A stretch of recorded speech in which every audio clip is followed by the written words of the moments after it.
인사를 드리도록 하겠습니다. 구본옥이라고 합니다. 예, 우리 지금 강좌가 아마 대구 내지 대구권 유학에 대한 강좌를 시리즈로 하는 것 같은데, 그것은 이제 계명대학교의 한국학연구원에서는 낙중학이라고 그렇게 명명을 해가지고 현재 학계에 제출해놓고 있는 상태입니다.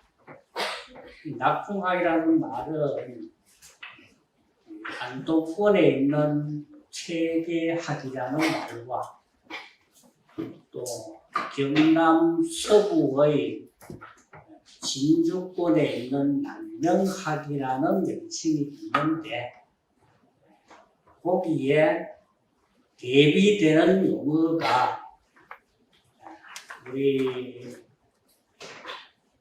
그러니까 상도와 하도의 가운데 있는 중도에 해당되는 게 원래는 한강학이라는 말이 있는데, 한강학이라는 용어가 전체를 포괄하는데 조금 미흡하다.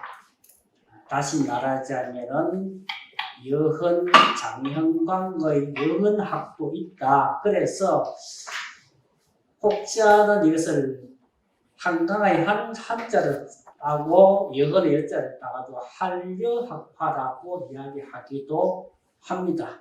그런데 이제 우리 강도로 따져가지고 낙동강의 상중하로 해가지고 그래서 우리 대구권을 낙중학이라고 지금 명명을 해서 지금 진행을 하고 있는데, 아직까지 학계에서 뭐 공인을 받거나 그렇게는 하지 못한 것 같습니다.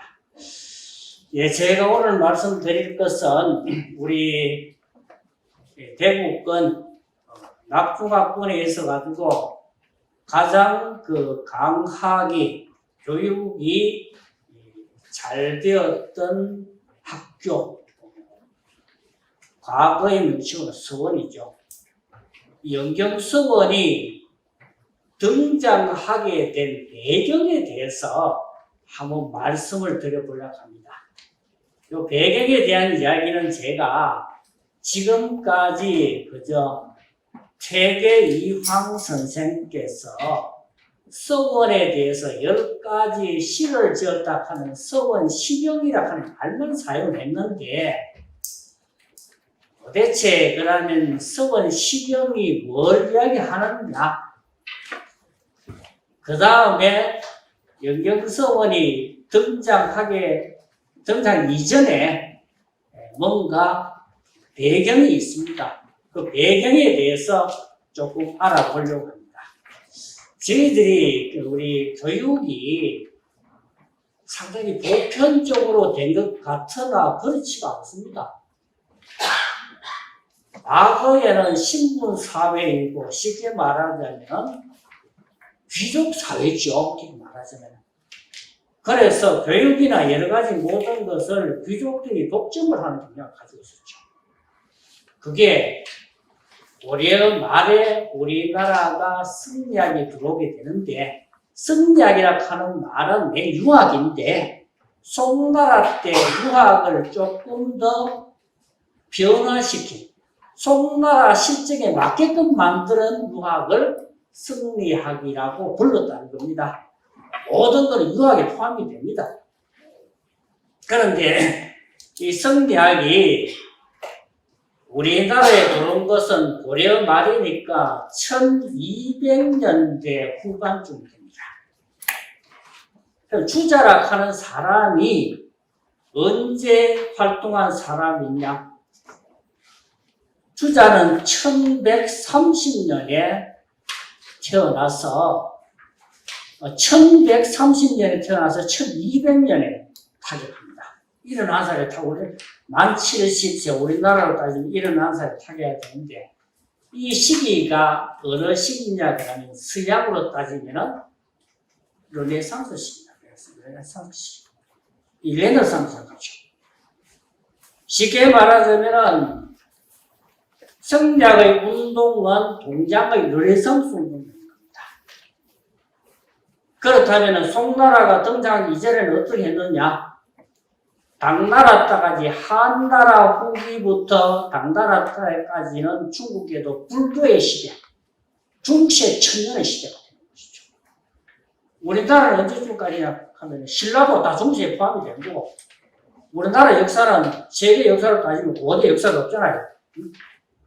고려 말까지 중세에 속합니다.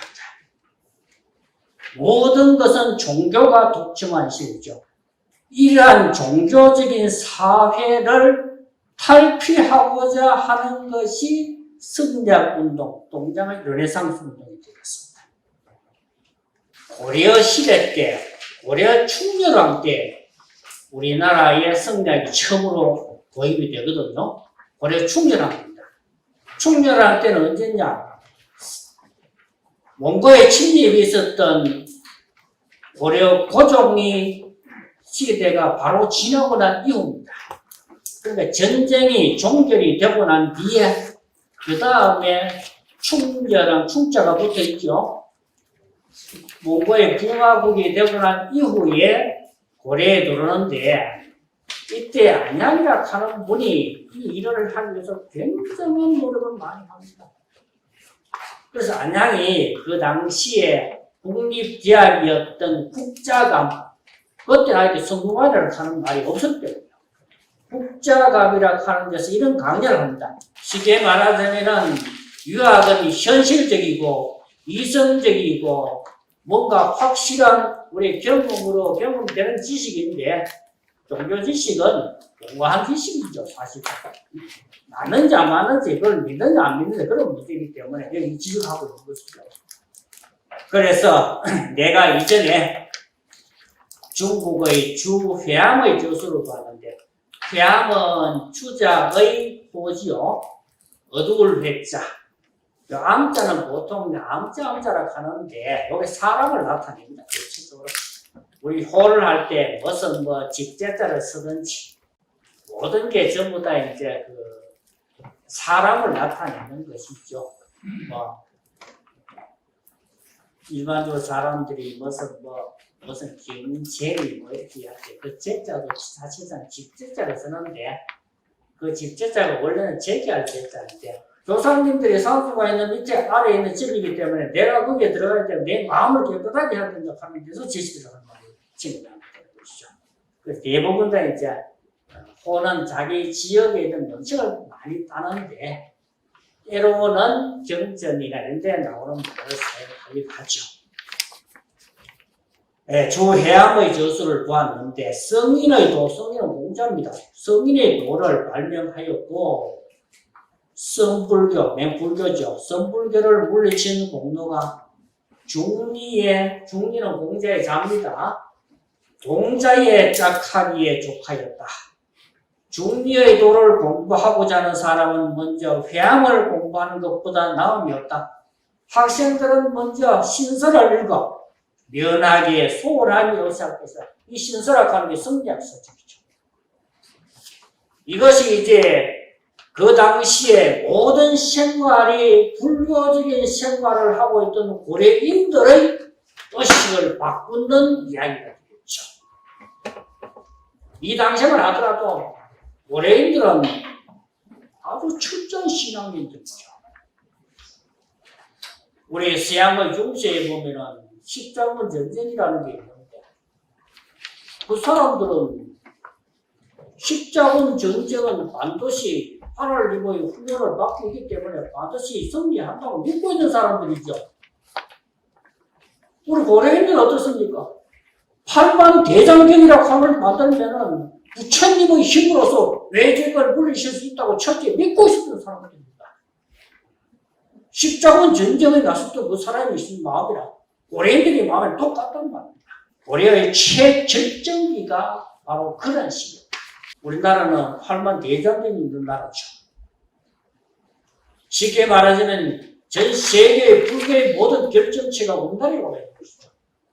그래서 이러한 시대에 성리학이 들어와가지고 이 고려인데 종교에 젖어 있는 사고에 젖어 있는 사람들을 현실적인 사고로 바꾸는 것이죠.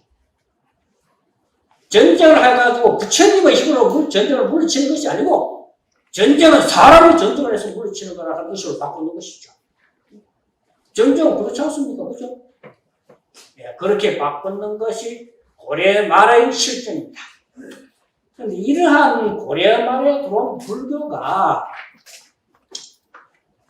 민간에까지 전파되는 데 오랜 시간이 걸립니다. 조선에 들어와가지고 이제 유학이 조선의 국가 인력으로 연기되기 시작하고 되지 않습니까?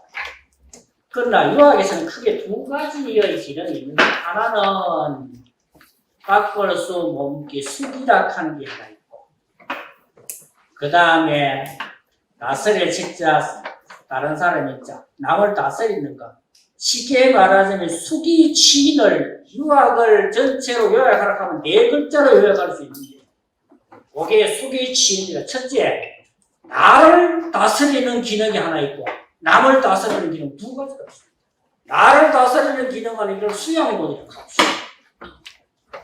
남을 다스리는 것은 정치적인 기능인데 대체적으로 조선 초기는 치인 남을 다스리는 정치적인 기능에 모두 초점이 놓여 있었습니다. 이게 시간이 흘러가면서 과거를 통해서 인재를 선발하니까 조선 중기에 가게 되면 과거제도의 폐단이 너무나 많이 나타납니다. 요즘 시기로 말하면 입시제도의 폐단이 너무나 많이 나타난다는 겁니다. 그 당시에도 과거 학교 가기가 요즘 식으로 말하면 속고입니다만 하늘의 별 따기입니다. 3년에 걸쳐서 33명 뽑지 않아요. 한 지역에 한 사람이 선발되기 어렵습니다. 그만큼 과거가 그렇습니다. 과거 학원 보는 것이 아니고요. 초시가 있고요. 그 다음에 회시가 있고요. 또 초장, 중장, 정장이 있고요. 학원에 가는 것이 아니고 여러 번 거쳐가지고 과거가 선발되는데 이 과거 선발되기가 정말 어렵죠. 그래서 모든 유학자들이 다 과거 공부하는 다 가죠. 근데 이게 이제 불교가 도대체 한 400년쯤 지나고 나면 세계 유학이라고 하는 분이 등장해가지고 이것을 숙이는 다른 말로 위기지학이다. 자기의 인격을 완성하기 위한 학문이다 하는데 대학에 따지면 수신, 제가, 치국, 편철학 가운데서 이 수신이 숙이에 있답니다. 그래서 이런 기능이 이제 그 이후에는 수신 쪽으로 유학이 모두 다 이제 초점이 바뀌는데 그래서 유학이 내면화되고 인격화되는 것이죠. 우리가 퇴계 선생님에 대해서 좀 알아볼 필요가 있습니다. 퇴계라는 분이 저희들이 퇴계 선생님이 아주 젊을 때부터 수업을 하고 학생들이 교육을 하고 강화를 했다고 생각하면 그렇지는 않거든요. 여기 1528년 퇴계 선생은 1501년에 태어나가지고 1570년 숫자로 따지면 한 350년 뒤에 태어납니다. 여기서 28살에 진사 시험에 합격해 진사가 있습니다. 그 다음에 34살에 문과에 합격해가지고 벼슬길에 나가치고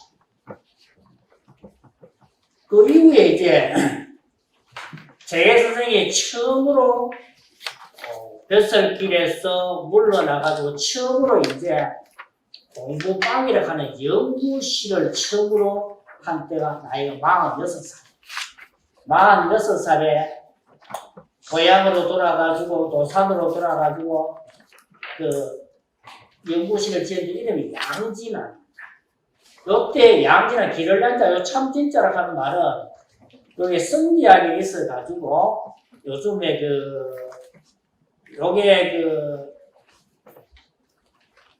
또 원래 말하면 인서까지 성자에 해당됩니다. 아직까지 여기 양지들이라는 말이 주돈이 주련배가 이야기할 때는 무겁지 진자를 사용하거든요. 그래서 일단은 지금 그 양성암이라고 이야기하셨는데 암자가 오히려 요거 두 개가 같은 글자인데 불교에서는 요 글자를 많이 쓰고 유가에서는 요 글자를 많이 씁니다. 그래서 기를 양자, 쉽게 말해 본성을 기른다. 본성 양지대로 본성을 기른다. 요런 그 집을 하나 지어가지고 물 좀 하다가 또 이제 소환이 돼가지고 또 뱃을 기른다 합니다. 그런데 이제 문제는 중앙에 있다가 이 당시는 사화에 있습니다. 초기에 무갑결, 무사화, 갑자사화, 기묘사화, 월사사화 이 사화를 통해 가지고 그야말로 성기들이 화를 다하고 큰 분란이 많을 때죠. 이게 이제 훈구파들이 가지고 있었던 세력을 살인파들이 나중에 이를 통해서 넘어가는 과정에 있는 많은 사화가 있는데 그래서 사화도 많고 해가지고 재계 선생은 묘하게 또 사화에 좀 열두가 됐다가도 이제 방명이 되고 그렇습니다. 그래서 48살에 그냥 군수로 정권에 군수로 들어갑니다. 외직을. 그런데 이제 요게 48살 10월 달에 다시 풍기 군수로 교체가 되는데 왜 그러냐 하니까 재계 선생 형님이 넷째 형님 이해라는 분인데 요 분이 과거에 합격해가지고 당시에 충청도 관찰사를 내려오게 됩니다. 그래서 형제가 한 곳에 같이 근무할 수 없기 때문에 피해야 돼요. 그래가지고 충청도에서 경상도로 넘어와가지고 여기 단양 군수로 넘어옵니다. 아니 그 풍기 군수로 넘어옵니다. 이때 48살입니다. 그런데 이때 내려오셔가지고 이제 한 게 풍기에 옛날에는 이때는 영주인데 원래는 땅이 세조의 그 금성대군 사건들이라 수능과 폐지가 되어버려가지고 이 풍기군에 속합니다. 그래가지고 여기 지금 이제 그 당시에 주세붕이라 하는 분이 1543년에 지어놓은 서원이 백운동 서원이 있는데 이 백운동 서원에 대해 가지고 이제 나라에 사액을 내려달라는 상소로 옵니다. 풍기 군수니까 바로 올리지 못하고 경상도 관찰사에게 올려가지고 관찰사가 다시 나라에 올라가는 거죠. 이 당시 아직에 재계 선생님이 배설이 낮은 배설을 말입니다. 군수 정도는 6품 정도밖에 안 되거든요. 그래서 지금 이게 이제 나중에 사액을 받게 됩니다. 그 다음 해야. 그런데 사역에 내려올 때는 백운동이라 하기도 하고 나중에 이제 재계 선생의 서원 시명에서는 대죽자세가 개옥해서 죽계서원이라고도 이야기하는데 이 나라에서 내려올 때는 소수서원이라고 이름을 내려줍니다. 그런데 소수서원을 이야기를 많이 합니다만 소수서원의 뜻이 뭔지 이야기하는 사람은 잘 없어요. 나라에서 내려올 때 성명이 이렇습니다. 기폐지 한데 소위 수지라. 이미 기자거든요. 이미 폐지된 학문. 학문이 유학의 성리학이 사실상 거의 과거 제도에서 폐지된 거는 마찬가지 시점인데 이것을 이을 소자 이어가지고 다시 개성해가지고 수지 그것을 잘 개성하도록 하라. 닦도록 하라. 이게 이제 요 따가지고 소수서입니다. 유학이라 하는 학문이 인격적인 것이 거의 끝이 나고 있는데 위기지학이나 이렇게 거의 단절되고 위인지학을 통해 가지고 유학의 두 기능 가운데 과거 기능만 살고 있었는데 다시 말하자면 유학의 본래 기능을 다시 회복하라는 것이죠. 그래서 이을 소자입니다. 소위 수지가 요만해서 따가지고 소수서원이라는 표현을 내려주게 됩니다. 요게 이제 최초의 학교인데, 주세본이라고 하는 분이 처음에 학교를 세우고 난 데는 보이지 않게끔 비난을 많이 받습니다. 그 당시에는 조선이라고 하는 나라에 그런 학교라는 제도가 없었거든요. 그러니까 사람들이 공연히 저 사람이 말이지 희한한 짓을 한다.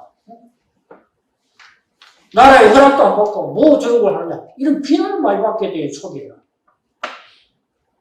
그러니까 우리가 학교가 보편화된 것이 조선 중기에 갔어야 조선의 학교가 보편화됩니다. 그전에는 학교가 향교와 서문관 두 개밖에 없었습니다. 그러니까 일반의 사립 학교가 없었던 거죠. 그저 있어봐야 개인이 하는 서당 정도밖에 없었던 것이죠. 그래서 서원이라고 하는 말은 한 지역 전체를 아우를 수 있는 요즘 말하자면 사학이죠, 사학. 이게 조선 중기에 가서 이게 생겨난다는 거예요. 그 전까지는 우리나라에 신라 때부터 조선 중기까지 그런 학교가 없었다는 겁니다. 학교가. 보편적인 교육기관이 없었어요. 그것도 어떻게 교육했느냐. 모든 귀족들이 자기 선생을 초빙해가지고 자기들 개별적인 교육을 다 받았던 것이죠. 그래가지고 나라에 나아가기도 하고 다 그렇게 한 것인데 이것이 보편화된 것인데 주세봉이라고 하는 사람이 표현이 조금 좋지 못한다. 일을 저지르는 것이죠. 그 다음에 주세봉이라고 하는 분이 이걸 말고 또 해주에 가가지고 해주에 안절사라고 가가지고 또 학교를 하나 세웠는데 그때까지도 비난이 일기 시작합니다. 대개 선생이 나이가 50이 되고 난데 1월 달에는 그 전에 49년도 9월 달에 나라에 경상도 관찰사에게 내가 이제 풍기문수를 좀 면하게 해달라는 그런 이제 그 소원을 상소를 올립니다. 그럼 나라에서 허락이 안 떨어져가지고 50년 1월 달에 무단으로 풍기를 버려버리고 고향을 돌아버립니다. 그래서 조선에서는 이등급 강등인대로 버리더라고요. 그런데 이제 나이 50에 처음으로 장서당이라 개상서당이 어디냐면 지금 세계에서는 종택이 있는데 그 위에 꼴짜기가 거기에 토기거든, 토끼꼴이거든요. 그걸 나중에 이제 다시 올라가지고 문을 퇴짜로 바꿔가지고 퇴계라는 홀을 하게 되는데 그 계곡에다가 처음으로 서당을 차렸다 해서 개상 계곡 가에 서당을 차렸다. 이게 처음 서당입니다. 첫 서당. 그다음 도산서당은 10년 후 61년 뒤에 세우게 되고 그 다음에 70년에 타계하고 74년에 산후의 도산서원이 설립이 되게 됩니다. 다시 앞으로 한번 보겠습니다. 그렇다면 이제 또 퇴계가 있을 당시에 9개의 서원, 조선에 주요한 9개의 서원이 있는데 이 9개의 서원을 한번 알아봐야 되겠습니다. 예, 제일 먼저 죽계서원이라는 서원이 있는데 풍기에 있었고 1543년도에 처음으로 설립되었다. 그 다음에 문헌서원이 있는데 요거는 황해도 해주인데 마찬가지로 주세복이라고 하는 사람이 황해도 안절사, 안차사, 관찰사로 가가지고 학교를 다시 세우게 된 49년. 요건 뒤에 다시 이야기하도록 하겠습니다. 그 다음에 세 번째는 남계서원이라고 경남 함양에 1552년에 설립이 됩니다. 그 다음에 인고서원이 있는데 명천에 53년에 설립이 되고 그 다음 부산서원이라고 하는 말은 이때 부산이라고 하는 말은 이제 공자님의 이름이 용구 아닙니까? 그죠? 그래서 공자님을 모신 서원이 이제 강릉에 있는데 여기 56년도. 그 다음에 영주에 이산서원이 있는데 58년. 그 그 다음에 영봉서원이 있는데 성주에 59년, 그 다음에 경주에 수학서원이 있는데 요게 61년입니다. 그 다음에 대구의 영경서원이 요게 이제 영경에 있는 서쪽에 바위 이름이 화암, 그림과 같은 바위에서 화암서원이라고 돼야 되는데 요게 63년. 요렇게 해서 당시에 조서의 중요한 서원이 9개가 설립됩니다. 그 영경서원이 설립되기 전에 8개의 서원이 설립되었다는 거죠. 상당히 시간이 흘렀죠. 그런데 최계 선생은 시를 서원, 시경 10개의 서원을 얻는다고 했는데 서원 9개밖에 없습니다. 최계 선생이 살아 계실 때 한원당 김병필 선생을 모신 도동서원이 건립되기를 희망했는데 살아 계실 때는 도동서원이 설립이 안 돼가지고 한 개가 비어져 있습니다. 요 시 뒤에 서원 총론이라는 시가 한 개 더 있긴 있습니다. 그런데 지금 도동서원에 가면요, 도동서원 편에 딱 있는 그 밑에 어떤 게 있냐? 그 밑에 조그마한 현판이 한 개 있습니다. 그 현판에 어떤 말이 적혀 있느냐? 이 선생이 일찍이 김선생, 김병필의 서원을 건립하는 일에 크게 관심을 가졌으나 안타깝게도 선생의 생존 시에 이 일이 미처 이루어지지 않아 10곳의 서원이 채워지지 못하였다. 만일 도동서원이 그 당시에 존재하였더라면 편액을 손수 쓰시는 일을 어찌 어느 서원보다 뒤에 하였겠는가. 지금 서원이 중건되어 도동서원인데 이름을 도동이라 하라는 명이 대궐에서 내려오고 마침 또 선생이 최계 선생이 쓰신 편액의 글씨 중에서 언뜻 각하여 도동서원이라고 각해어 보냈답니다. 이리하여 선사의 예필치와 성주께서 임금께서 하사한 편액이 장차 안팎에서 빛을 발하게 됨으로써 배우는 유자로 하여금 무엇을 모범으로 삼을 것인지를 알게 하였으며 따라서 또 이 선생의 유지를 이루게 되었다. 이어지 다행스럽지 않겠는가? 이렇게 한강 선생이 적어놓고 있습니다. 예, 그래서 이제 이 서원시경에 있는 그 시를 하나하나 알아보겠습니다. 죽계서원이라고 하는 서원은 어떤 서원이냐? 그러면 이렇습니다. 풍기군수 구세군이 1543년에 수능, 지금의 영주시에 건립했다. 원래는 백운동 서원이라고 하고 회헌, 원래 회암이 주자의 호죠. 요 안양이라고 하는 분도 주자의 호를 좀 취해가지고 회헌이라고 하는데 안양을 배향해서 제향을 드렸다. 1548년에서 46년에 최계 선생이 풍기군수 재임시의 소수서원으로 사역을 받았는데 처음이었다. 조선 최초의 사역서원이었다. 그 최계 선생이 이런 시를 남깁니다. 죽게 풍월이 관궁장한데 죽기의 풍월 속에 궁장이라고 하는 말은 이제 집을 이야기하는데 서원이 빛이 나니 비로소 조자 조피 은관 작궁산이라 비로소 나라의 은혜를 입어가지고 이제 사회학교가 되었는데 현송 가능 추백록하니 공부하면서 백록동 주자의 백록동 서원을 다룰 수 있으니 명성수사도 남강이라 명성의 공부를 내가 누가 남강과 같이 인도할 수 있을까 했는데 남강은 주자가 원래 남강군의 주부로 부임해가지고 백록동 서원을 처음으로 세웠기 때문에 이렇게 이야기합니다. 우리나라에도 최초의 서원 있죠.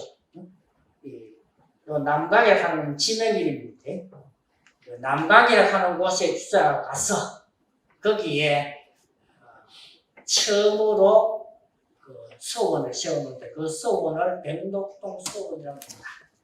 원래 서원이라는 말이 당나라 때도 서원이라는 명칭이 보이는데 그때는 학교라는 뜻이 아니고 어떤 도서관이라는 의미로 잠시 사용이 된 적이 있습니다.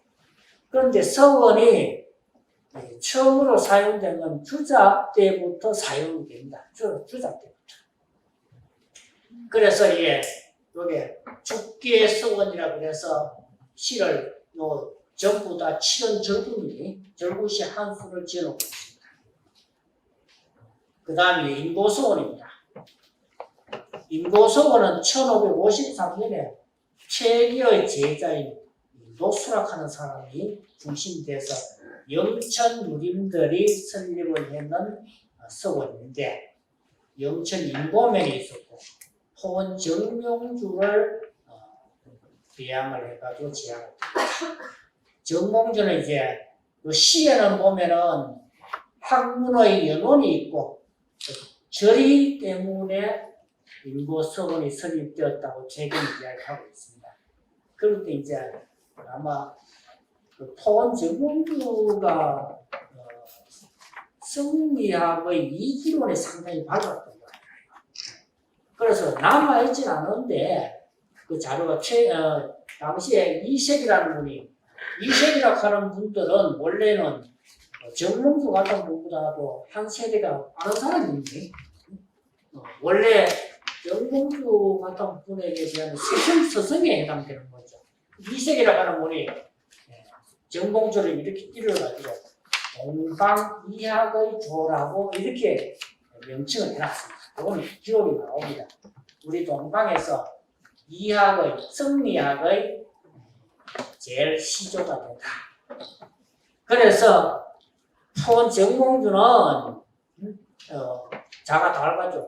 달가는 횡설 수설해도 다 맞다. 횡 옆으로 이야기를 해도 맞고 횡으로 냈다. 시계가 바로 세로 다 맞춰봐도 달가의 그 성이론이 훨씬 맞다. 네, 그렇게 이야기하는데 이 강의했던 기록이 남아있지 않고 말만 사실 남아가고 있습니다. 그 당시에 고려나라의 그 시대 상황이 얼마나 어려웠겠습니까? 자료가 남아있지는 않는데 이 정몽주라고 하는 분이 이제 성령이 돌아오고 난 뒤에 불교를 물리치는 데는 상당히 어렵죠. 부시잡견이라는 그런 논문을 써가지고 불교 이론을 예측하는 그런 이야기죠. 시계가 그 당시로서는 불교로서는 나라를 통치할 수 없을 정도의 시대가 왔다.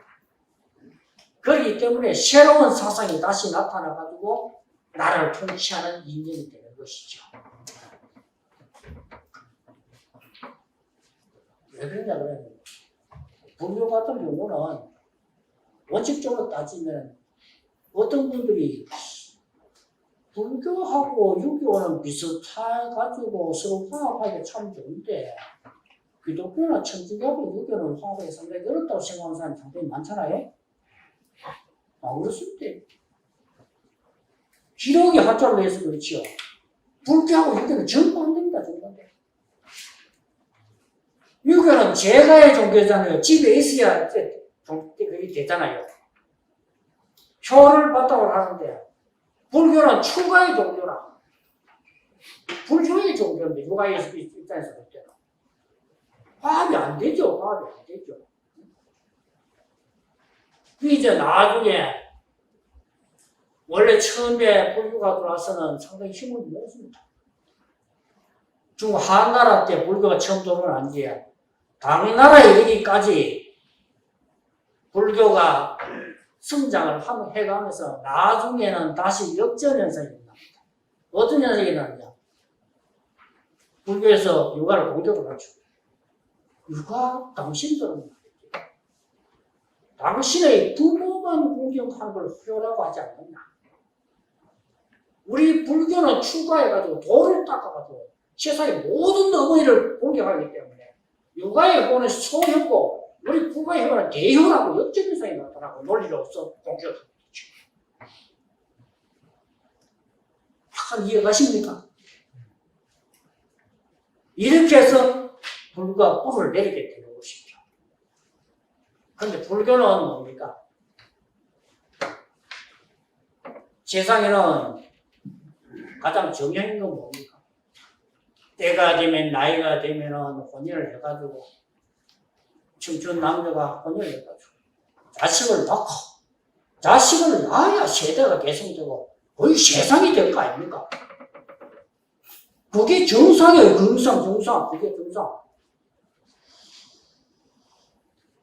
불교는 그런 것이 아니고요. 천주교도 마찬가지거든요. 추가의 종교거든요. 그러니까 오히려 육아에서 대체적으로 하늘이라고 하는 절대자를 상징을 합니다.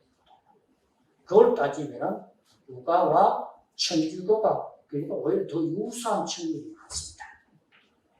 그런 측면이 많습니다. 예. 그 다음에 인보서원이 있고 난 뒤에 그 다음에 세계는 또 이동설에 대한 나중에 시는 다 하진 않겠습니다. 시간상. 여기서 어떻게 했냐.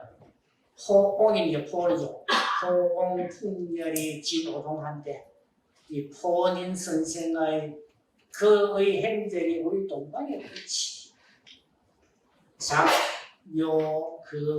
장학군 사당은 조용하고 학문 장대하에 기여 장수 제4장이 장수라고 하는 말은 이 공부를 닦는 것을 가지고 장수라고 해요. 장수. 옛날에 얘기해 보면 공부는 장수와 유식이었는데 장수는 열심히 공부하는 것이고 또 이제 유식이라고 하는 건 휴식하는 거죠. 열하면 아닙니다. 옛날에 공부는 동서하시라. 겨울에는 줄걸 선을 읽고 여름에는 시를 읽고 이게 맞아드는 것이죠. 여름에 날씨 더운데 고민이 아주 고차원적 이치를 탐구하는 그런 걸 벌써 되지 않다는 겁니다. 그래서 여름에는 시를 공부하고 겨울에는 설을 공부한다고 그런 이야기가 있는데 이제 주로 장수라고 하는 그런 이야기죠. 공부하는 사자, 이 선비들에게 따뜻한 자, 어린 선비들에게 말을 붙이노니 말을 주노니 연원 저리가 양감장종이네. 연원 학문에 쓴데 연원이 있고 절이 두 개가 다 어뜸이네. 이런 시를 적어놓고 있습니다. 그 다음에 문헌서원이 여기 이제 연도가는 빠릅니다만 이제 순서는 세 번째로 책의 시병에 세 번째 나오고 있습니다. 1549년에 주세군이라고 하는 사람이 또 안절사로 가가지고 관찰소로 가가지고 또 학교를 채웁니다. 그래서 이 고려 때 최충을 추는 문헌이 이제 최충의 시험인데 최충이라고 하는 사람이 984년에 1068년에 이분이 살던 옛 집에 집을 지어가지고 서원을 하게 되는데 아마 최충이라고 하는 분은 해동의 공자로 부를 정도로 당시의 유학의 최고였던 겁니다. 그래서 해주성 소서문 밖에 다시 50년 이전을 했는데 문헌서원으로 편액해서 나중에 사역을 받았다. 최충은 후지에 9개의 직제자는 9개의 어떤 단계를 거쳐가지고 학당을 씌워가지고 이분들을 문헌공도라고 해요. 학생들. 이규보 같은 사람도 있고 왜다. 그래서 나중에 아마 주세공이 이 서원을 건립하고도 좀 비난을 받았던 것 같아요. 어떤 거냐면 제 선생이 문헌서원에 나왔습니다. 해양은 이제 해주의 남쪽 수양사이죠.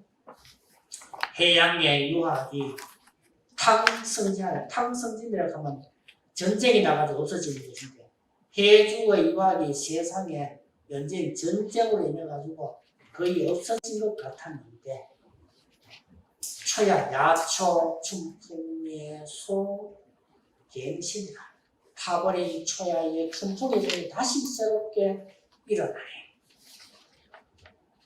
불향 살림사 연자죠. 연자는 살림을 진작시킬 일을 생각하지 않고, 살림이라고 하는 말은 이제 성질이죠. 이 생각하지 않고. 이 주세공이 이런 서원을 세운 것은 유학을 진흥시키기 위한 거라고 세상 사람들이 생각을 하지 않고 있습니다. 어떻게 하느냐. 만장서원, 방회장을 방장, 방총진이라 공연히 서원 지은 것을 헐떡기만 해.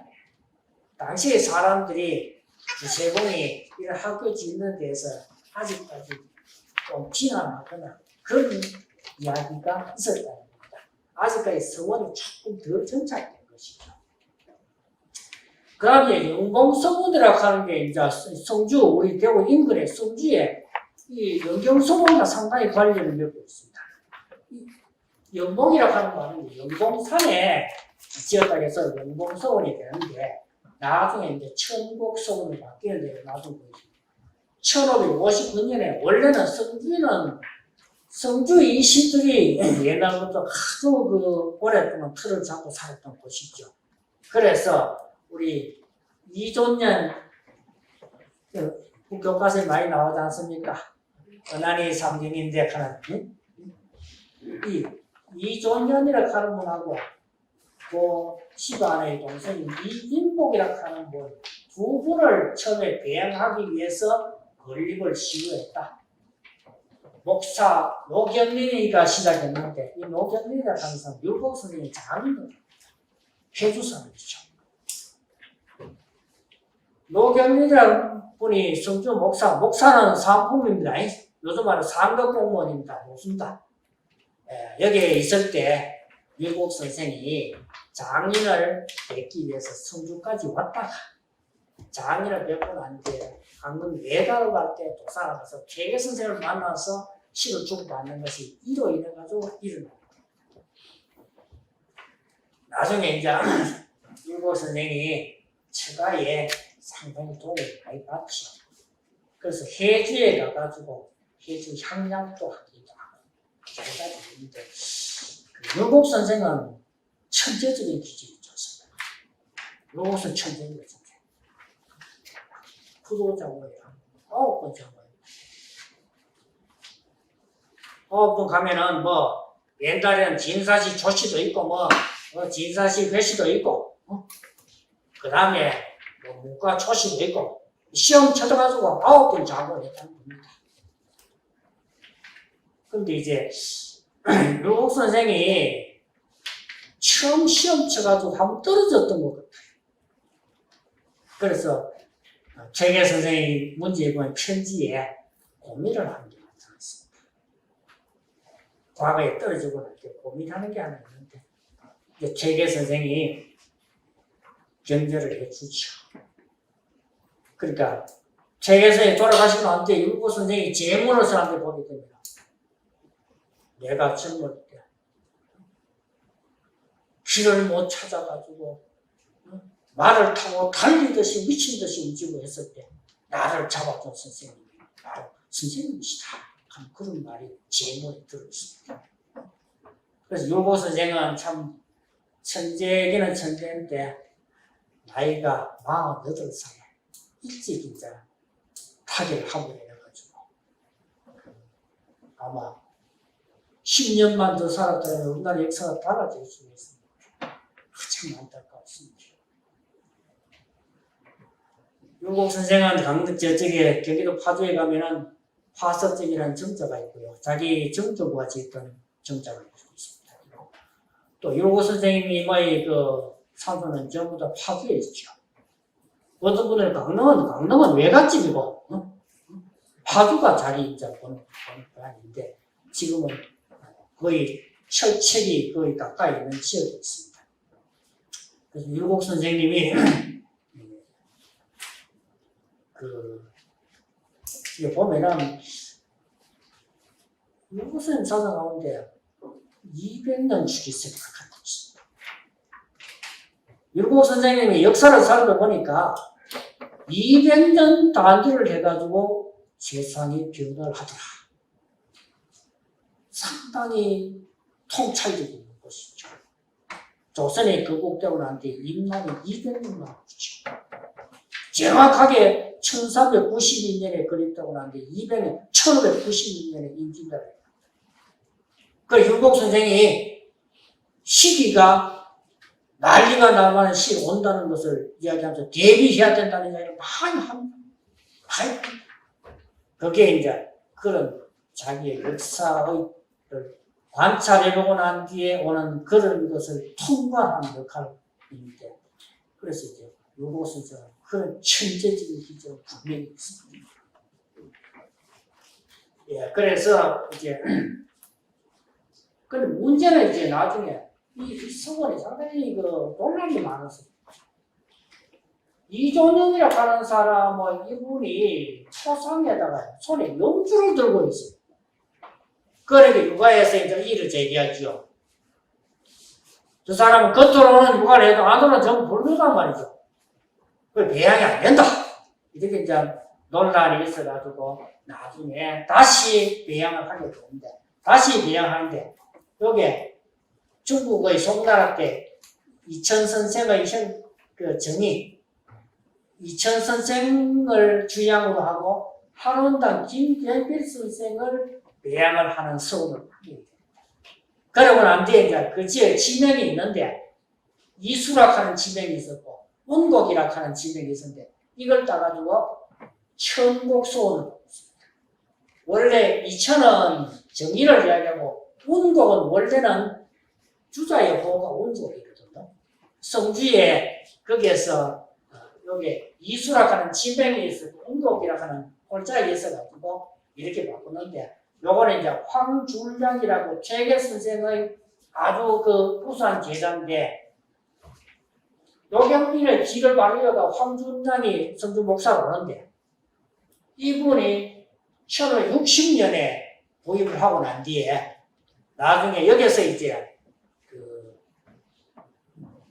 이분이 상당히 강학을 많이 장려해가지고 나중에 녹봉정사라고 하는 서당을 뒤에 여기 유인물이 있습니다. 녹봉정사를 건립을 하게 되는데, 이분이 태계 선생이 1550년에 처음으로 서당을 제득했잖아요. 여기에 황줄량이라고 하는 분은 풍기뿐인데 1년 뒤에 신령현감으로 가가지고 신령현감으로 가가지고 백학서당이라고 하는 걸 1551년에 지었어요. 두 번째 서당이. 그 다음에 나중에 다시 풍기로 갔다가 다시 성주의 목사로 내려와가지고 난 뒤에 여기에서 이 서원을 지금 현재 여기에 이천 선생하고 한원당 선생 이분들을 배양하고 할 때는 황준량이 최계 선생에게 모든 자본을 받아서 하고, 최계 선생은 영봉서원 기본도 짓습니다.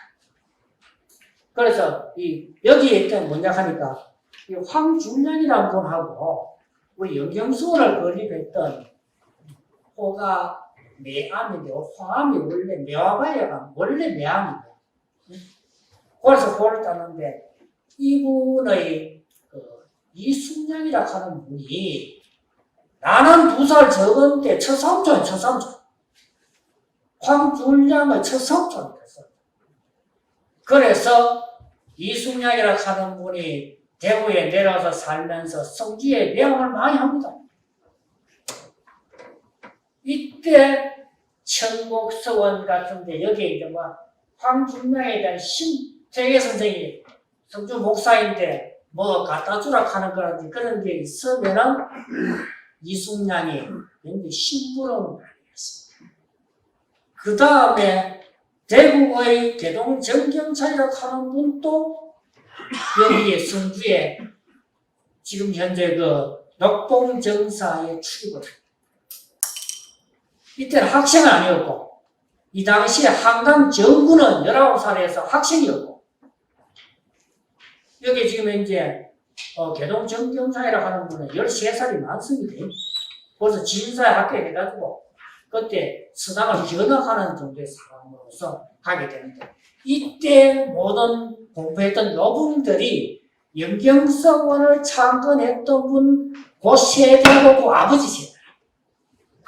쉽게 말하자면 도산 서단과 영경서원의 중간 단계의 녹봉전사가 있는데 거기에 있을 때 이 영봉서원이 굉장히 많이 연관이 되어 있습니다. 그래서 제가 볼 때는 본명이 영경서원은 여기에 영향을 많이 받았다. 그래서 여기에 공부하는 사람들 보면은 우리 낙제 서사원 선생의 자기 생구 아버지도 거기 가서 공부를 했고 대부분 그 아버지 세대 되는 사람이 한 세대거든 보통 30살쯤 되죠. 30살 내지 20살에서 30살 사이 되는 분들이 거기에 갔는데 그 명단이 녹봉정사라 하는 데서 발굴이 되었습니다. 약간 영봉서원에 대한 거 시가 이렇습니다. 봉산하면 영봉산의 유관이 유학의 집이죠. 그 회장한테 지극히 크게 지어졌는데 시송, 현사, 혁방상이라 그러니까 어진의 사당을 보는데 당시에 시비와의 비난이 상당히 많았을 거를 이야기하고 있습니다. 단원, 재현, 명차하가 다만 원하는 것은 이곳에서 학문을 밝힌다면은 한쟁, 부의, 자소만이야. 부지되는 논쟁은 저절로 소멸되고 이렇게 되겠으니까 영봉서원에 대한 시간이죠. 그럼 부산서원이라고 하는 게 이제 강릉에 있는데 이렇습니다. 1556년에 그때는 호가 칠동이고 한문이라고 하는 분인데 이번에 이제 조선을 개국했던 한부림이라고 하는 분의 현손자인데 이분이 중국 남경의 사신으로 갔다 이 오도자라고 하는 사람이 그냥 공자의 영정을 가지고 와가지고 공자를 모셔놓고 강릉부사 홍춘년과 강호도 관찰사 윤인서의 건의에서 강릉의 부산이라고 하는 지명에 서원을 건립하고 나중에는 오봉서원으로 이름을 바꿨는데 여기 부산이라고 하는 건 미부산 공자께서 이제 태어날 때 아버지 어머니가 미부산에서 빌어서 공자를 낳았다. 그래서 이름은 여기 뭡니까? 원도군자. 공자가 키가 상당히 커가지고 당시의 사람은 키다리라고 그랬죠. 키다리. 또 머리가 가운데가 움푹 들어가가지고 그래서 원도군자. 이거 우리 이거 가지고 이제 우리 예수님이 많이 나오는 윤호 선생은 짱구라서 공짱구라고 하죠.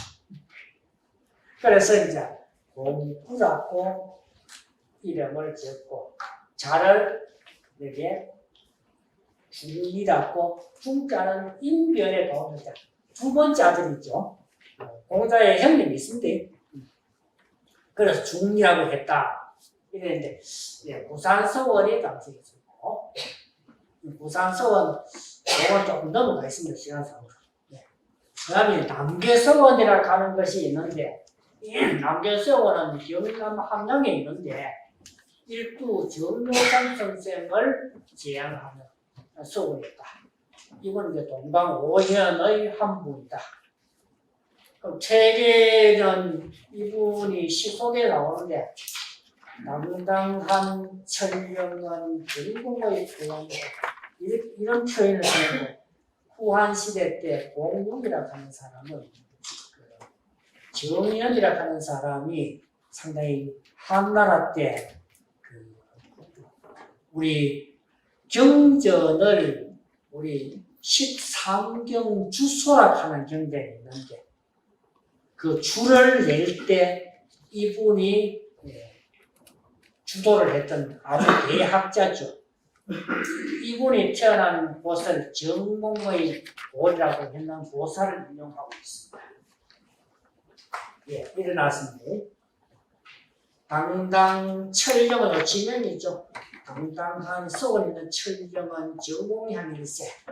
당당한 철령이 정몽의 고리라 정현 정도에 해당되는 사람이라는 이야기죠.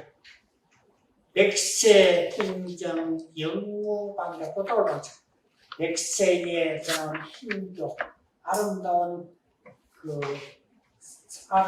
꽃다운 것을 사모하네. 묘원 존숭 진불척이라 사단과 서원이 존숭이라 아주 맞다고 높이는데 진실로요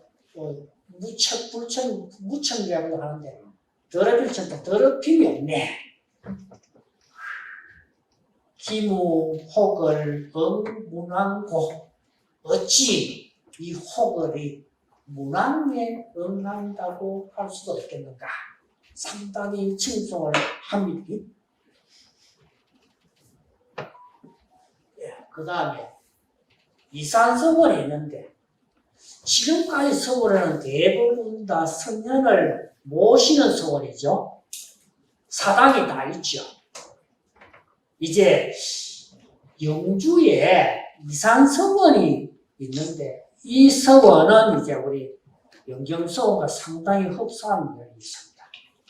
1558년에 영경서원이 이제 원래 63년에 건립을 하는데 다 따지면 65년대 제도 없습니다. 그런데 여기에 영주 운수 안상이라 하는 사람이 영주에 건립했는데 영경서원과 같이 사당이 없는 서원이다. 그래서 이 당시에 영주의 유림들이 회계 선생에게 하소연을 합니다. 선생님, 우리 동물에는 참 모신 많은 성년이 많은데 참 공이 큽니다. 이런 이야기를 하니까 회계 선생님께서 예전 옛날에는 토지가 있어야 되죠. 토지가 없으면 살 수가 없잖아요. 그래서 옛날에는 재산 분배가 어떻습니까? 남녀 균등 분배도 옛날을 고찰하라고 하면 족보를 갖다 놓고 족보를 자세히 보면 그 집안에 할머니가 어느 집안에서 온지를 고찰해야 사람 이동하는 걸 알 수 있습니다. 옛날에 사람이 이동하는 것은 처가밖에 없죠. 처가가 하는 데로 가면 왜 갔죠?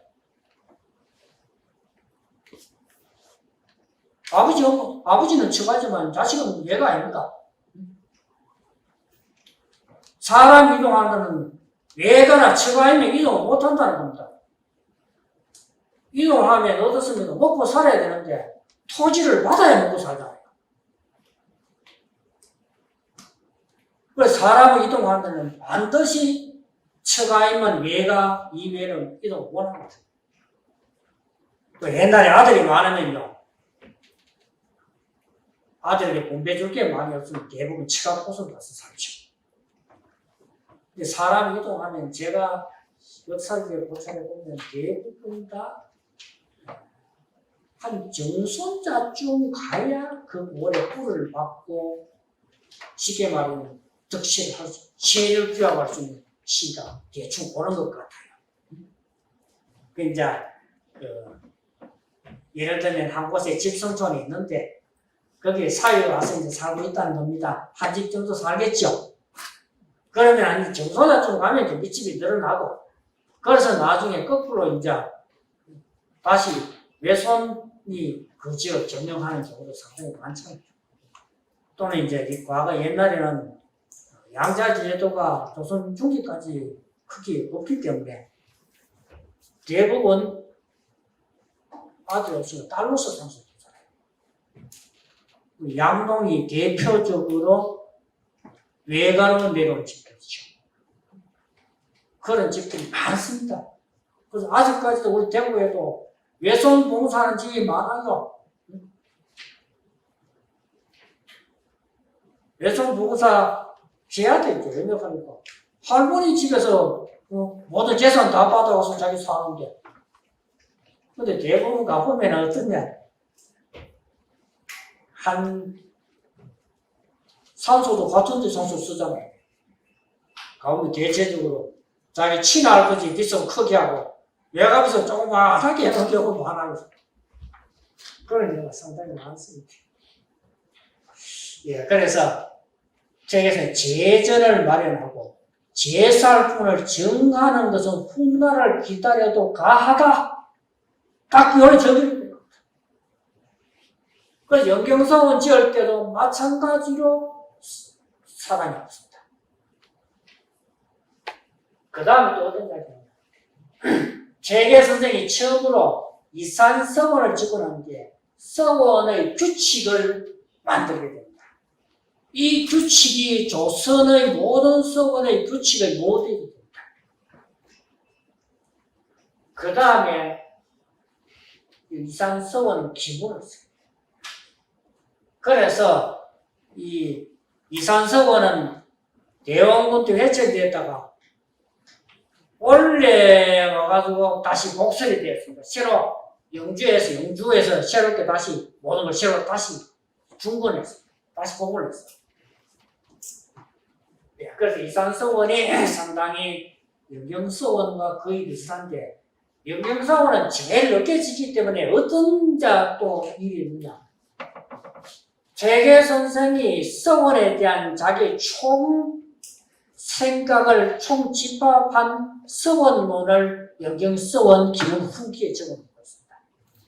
그 서원의 그 기문 후기가 서원 교육은 이렇게 해야 된다. 서원 교육은 왜 장점이 있느냐. 이런 이야기를 적어놓는 것이 영경서원 기본이 되겠습니다. 예, 그래서 이게 사당이 없는 서원은 이제 우리나라 서원들이 초기에 나타나는 현상이죠. 이산서원 지령인걸이 수구성한데 좋은 땅인 걸로 구성은 땅이랍니다. 이 구성 땅을 보면 창림 유공 사역전이다. 유교의 집을 창건을 하니 그 일 또한 좋은 일이네 하던 일인데 휘피불수생원호 서원이라는 호칭을 모른지 피해하지 말고 이 무슨 말이냐면 그래서 처음에는 영주에 이산 서원을 처음 짓던 사람이 선생님 서원을 하지 말고 이산 성당이라고 할까요? 이렇게 문의를 합니다. 그 재계 선생님이 그래 하지 말고 서원이라고 하라. 요러니까 여기는 서원이라는 명칭을 피하지 말고 여기에 유래가 있습니다. 그래서 이산 서원으로 하라는 이야기죠. 네. 피하려 하지 말게. 현가 유대 수풍성이라.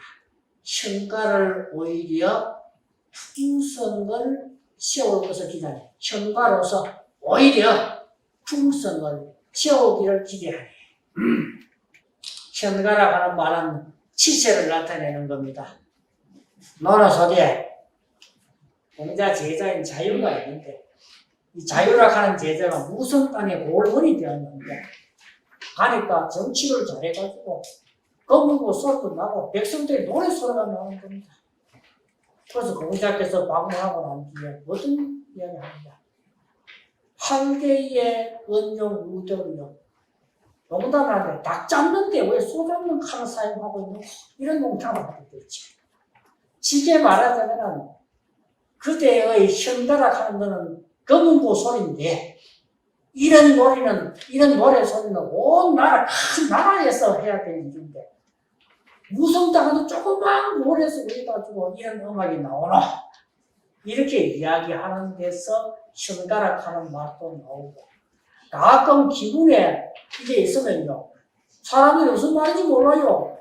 닭 잡는데 소 잡는 칼을 쓰려고 하면 이거 무슨 말인지 모른다고 이야기하는 사람이 들어있거든요.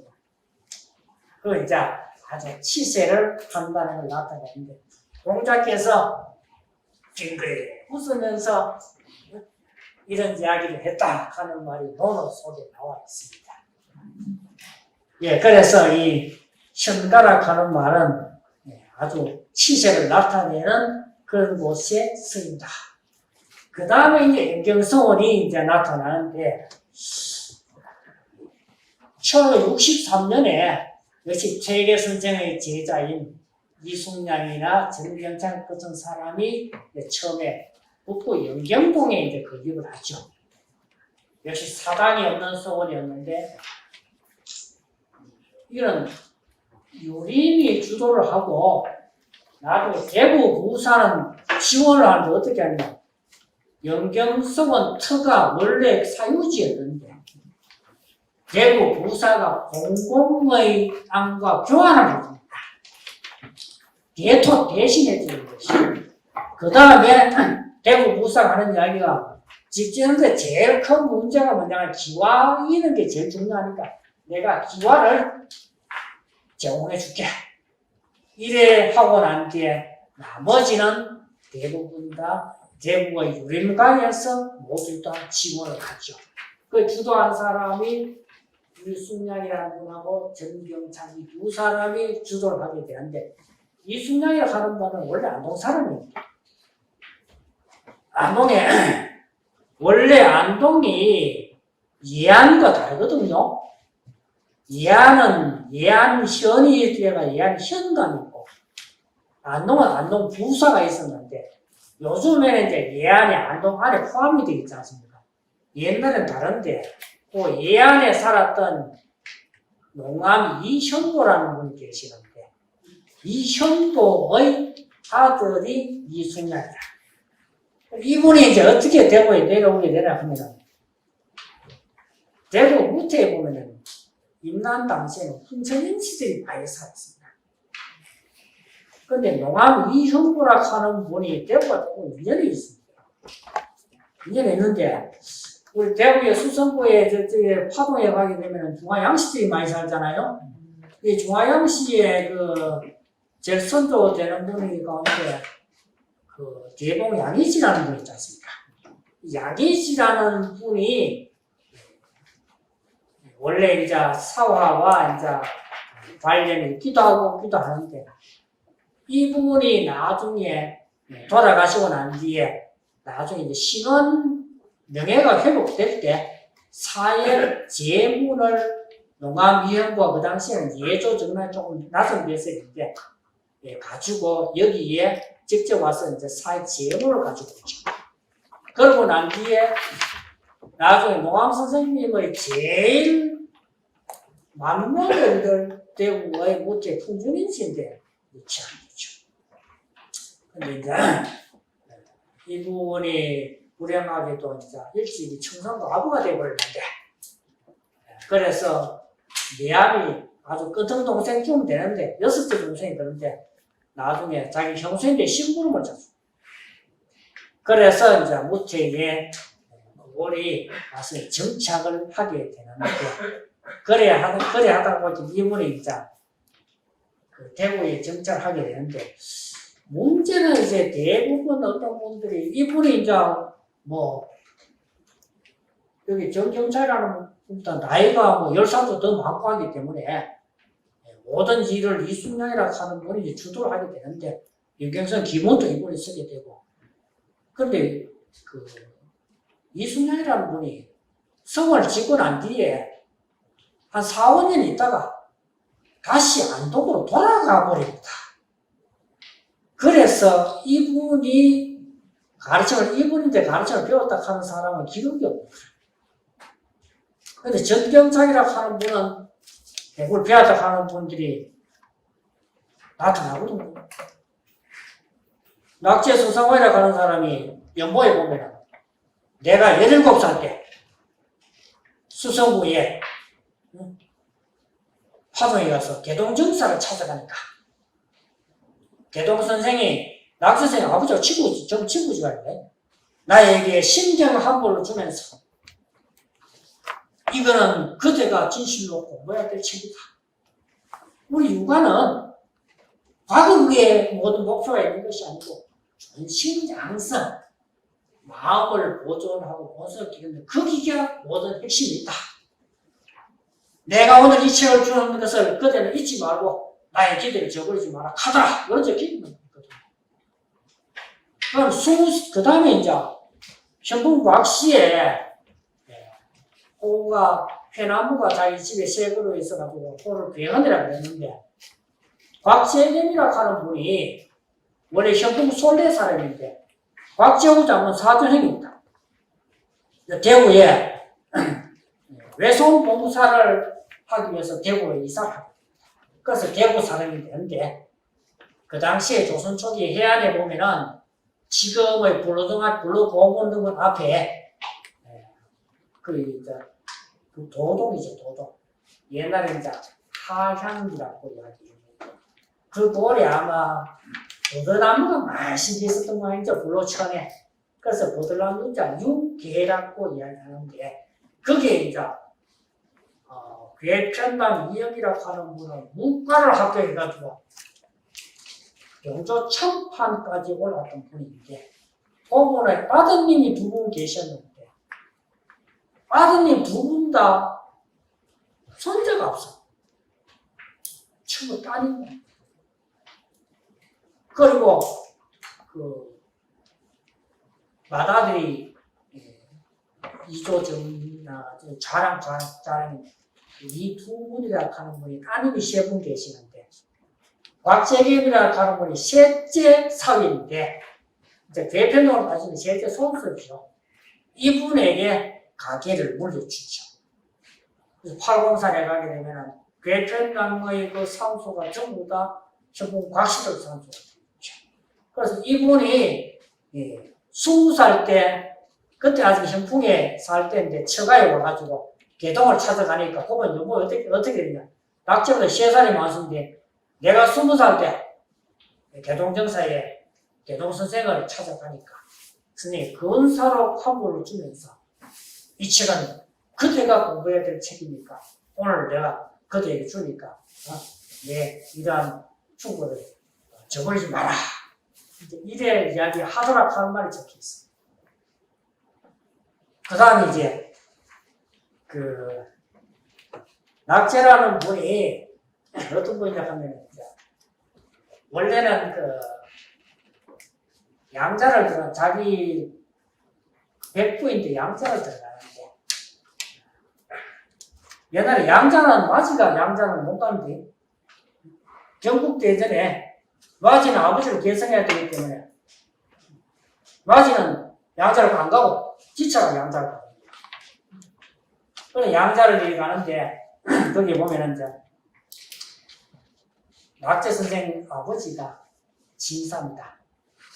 연꽃연자 전자 연전이라는 호를 가지고 있는데 임진왜란 당시에 외직이 들어와가지고 그 연정에 들어갔다는 기록이 나타나거든요. 그런데 이분이 이제 어떤 이야기를 하느냐.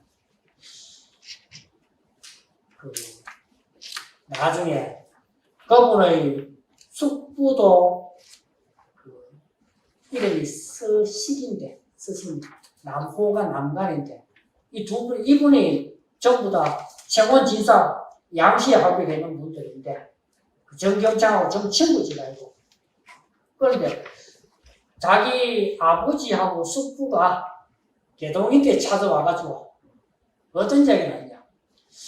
우리 집에서 희망은 저 사모의 저 하나밖에 없는데, 자가 과문은 과거 공부는 안 하고 막 신문 떼시자 그런 공부는 안 하고 자꾸 고학만 공부하니까 참 이 고민이다 이런 이야기를 하니까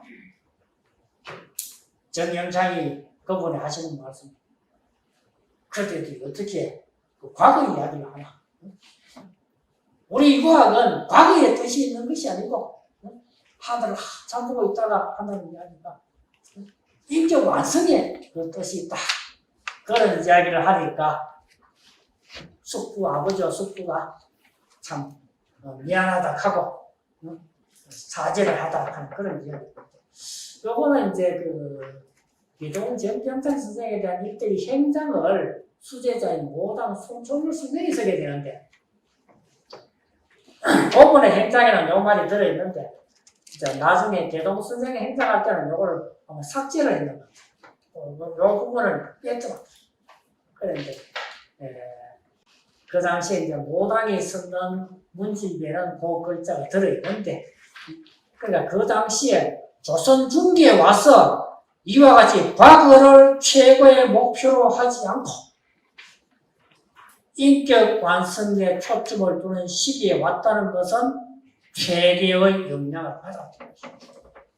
정경사이라고 하는 분이 대구에서 두 사람이 체계 선생님 돼서 공부를 했는데 정경사이라는 분하고 최응룡이라고 하는 두 분이 체계 선생님 돼 가서 공부를 하고 오는데 그래서 체계 선생님이 주로 이제 소항하고 신경하고 근사력하고 주자서 이 책을 가지고 가야산 성지에 들어가서 1년 동안 연구를 두문불치하고 공부를 하고 들어왔다.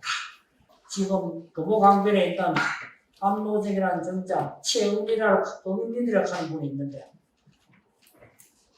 저 페이판에 다 들어있습니다.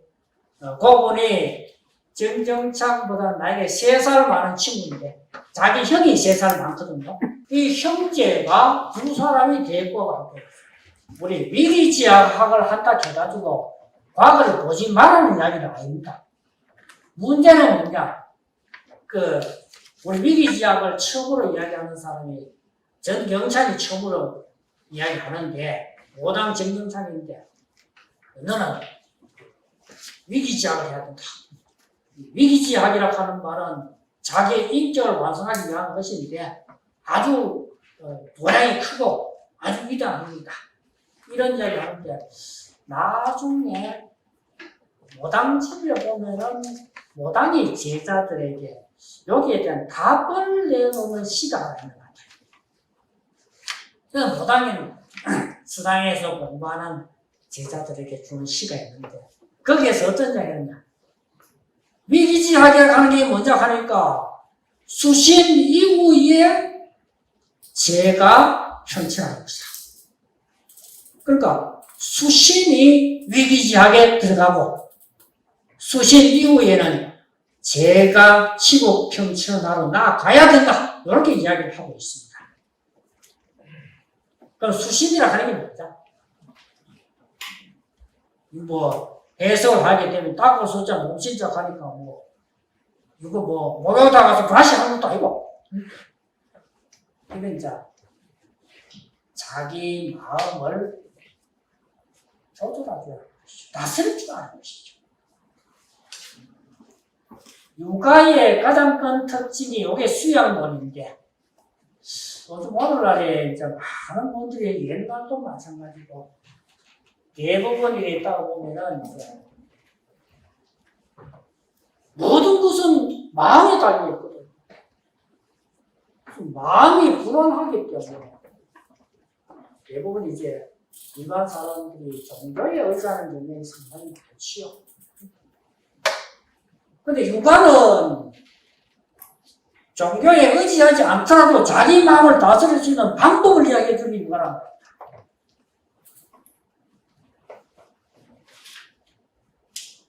공자께서 제자 가운데서 건지라는 제자, 공자님이 항상 다닐 때 언제 기사를 했던 제자가 있는데 이런 이야기 합니다. 어떻게 하면은 신을 잘 섬길 수 있겠습니까?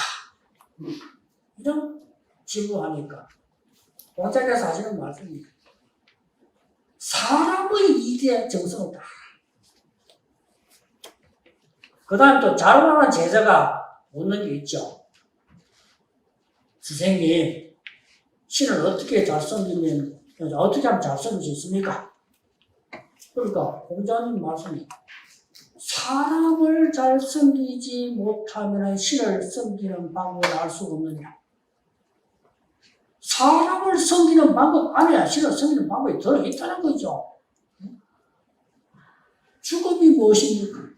삶을 이해하지 못하면 죽음을 알지 못하는 거예요. 우리가 제가 이거 조금 농담이기도 하고 속보이기도 한데 하나 좀 말씀드립니다.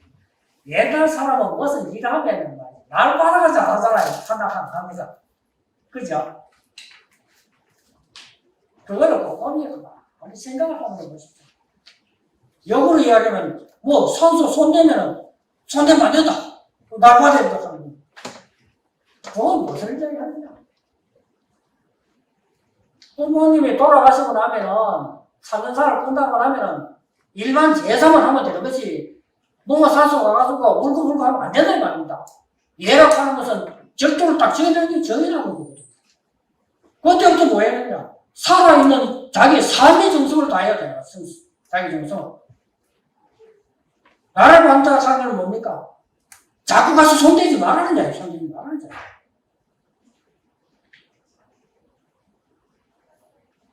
일리가 있습니까?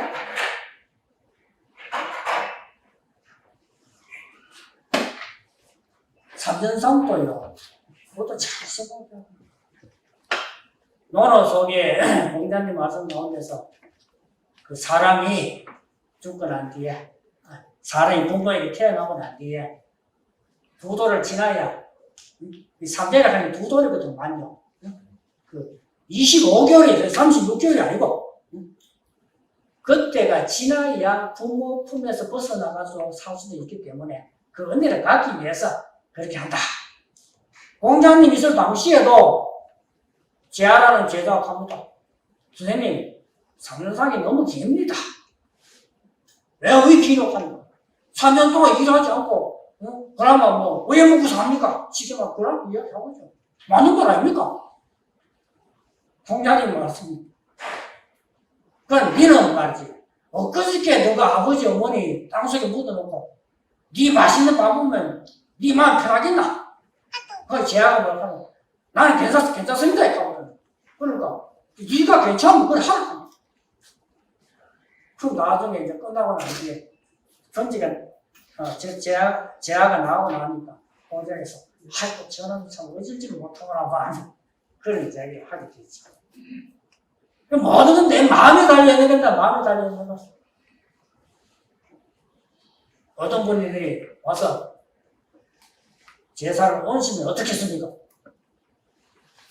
아버지, 엄마 제사 얹으면 어떻겠습니까? 이래 묻는 건 뭡니까? 얹히고 싶다는 이야기 아닙니까? 예법이 얹으러 가는 거는 예법에 예수에 그런 게 없어요. 그 제가 뭐 얹으러 가면, 그 아무리 얹으러 가더라 하면 다른 사람이 뭐가 있습니까? 그 아무개는 뭐 어떤 그거에서 그런 이야기하나 예수에도 없는데, 이래 이야기할 거 아닙니까? 그러니까 제가 하라고 소리 뭐 할게. 뭐 마음에 본인이 알아가지고, 뭐, 그게 좋은 것 같으면 본인이 알아서 하는 거지, 이렇게 답을 하는 것이죠. 엄지가 한다고 해서 뭐 예법에 어긋날 게 뭐가 있겠습니까? 안 하는 것보다는 낫죠. 안 그렇습니까? 그러니까 너무 마음이 예법에 얽매여가지고 자기를 부자로서 위해서는 안 된다. 아직 이제 우리가 오늘 영경서원이라 하는 서원이 설립되게 된 배경인데 제가 한마디만 나중에 이제 영경서원을 짓고 나니까 뭘 하냐니까 이순양인데 대구 임금들이 세계 선생님한테 가서 영경서원을 건립하게 된 우리의 기문을 하나 받아왔으면 좋겠다. 그리고 이순양이 이제 원래 기문이라고 하는 게 그냥 가서 선생님 서주십시오 가는 게 아니고 그럼 선생님이 뭘 압니까? 가는 사람이 언제 우리가 건립을 매달 달에 뭐 해가지고 돈은 누가 내고 물품을 내가 다 적어가는 것이죠. 근데 매양의 그 선생이 아주 잘 썼던 모양입니다. 그 제계 선생이 하시는 말씀이 네가 썼는 그게 기부라 하면 해도 되겠다. 이런 이야기 하니까 매양이 또 선생님 무슨 말씀 하십니까? 내가 가지고 왜 한단 말입니까? 선생님 꼭 써주셔야 됩니다. 이런 이야기 하거든요. 근데 이제 이야기는 그렇게 스토리가 전개되는데 제가 볼 때는 제계 선생님이 기본을 쓰시지 않는 거는 제계 선생님이 뭔가 쓰고 싶은 말이 별도로 있는 겁니다. 그래서 어떤 걸 썼냐? 글 썼자. 이게 모르겠다. 글 썼자. 선답. 이대용의 기문 뒤에 쓴다. 이대용 기후라 하는 걸 썼는데 여기 뒤후자 하나 있습니다. 예.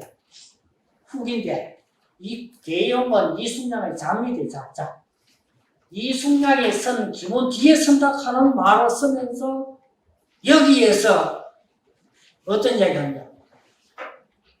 서원이 왜 필요한가? 첫째, 나라의 학령에 구애되지 않고 우리의 학문 승리하고 도와주다. 옛날에 형조는 프레임이 딱 정해가지고 무엇을 공부하라니 딱 정해져 있어가지고 그 책 외에는 다른 걸 못 보냅니다. 형조는 뭐냐? 나라에서 관리를 양성하기 위한 학교죠. 그래서 나라의 학령에 구애받지 않고 우리의 학문을 승리를 공부할 수 있는 장점이다. 두 번째, 서원조직의 목표는 위기치하겠다. 논어 속에 보면 공자께서 옛날 사람들은 위기를 했는데 금지는 지금 사람은 위인을 하더라. 위기는 해석이 자기의 인격을 완성하기 위한 학문이고 위인이라 하는 것은 남에게 보이기 위한 학문을 이야기하는데 위기치하기 목표가 있다. 이 두 가지를 정확하게 이야기를 하고 있습니다. 네, 그럼 장시간 제 이야기를 들어주셔서 참 감사합니다.